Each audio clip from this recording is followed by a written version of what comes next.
Hello, today I want to talk to you about real estate investing. As a real estate investor since 2003, I have experienced the ups and downs of being a real estate investor. So let's talk about it.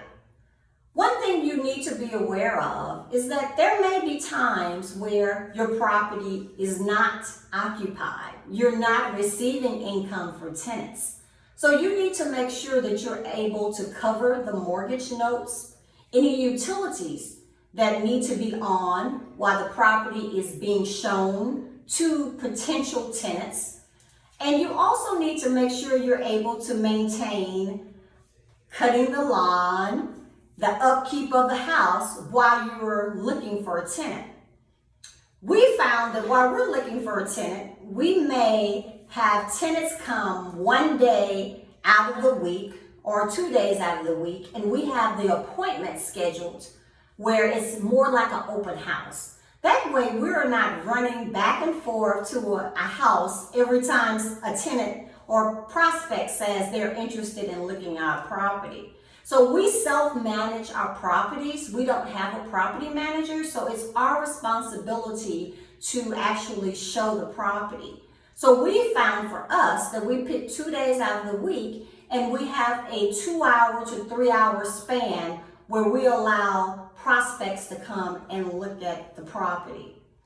Another item that we look at is we ask for an application process. So in our application, we definitely do background checks. We look for credit checks, but that is not necessarily a factor that causes us to reject someone, but it may bring questions up that you want to get answered from prospects, especially if they have default on rents or they've been kicked out of a property for certain reasons. You definitely want to question those types of items. Also on our rental application, we want to see how often people are moving because we're looking for long-term tenants.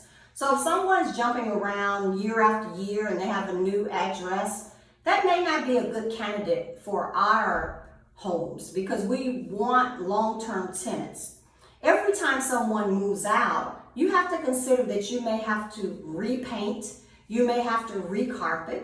So that is expenses that you want to try to avoid. So looking at the application is very important that you're looking at those types of things. We also look for rents. Based on the rent amount, we want to look at the income of the tenant. And we like to see 3 times income based on the rent amount. So if the rent is $1,000, we want to see that our prospect is bringing home at least $3,000 because we feel that with the rent, they will be able to sustain the rent payment as well as look at the other expenses that they have in their lives. So hopefully this is giving you a little indication of when you are looking for a great tenant, some of the things that you may want to look for in the application when you have the application. You can charge an application fee if that is something you desire, so something minimum.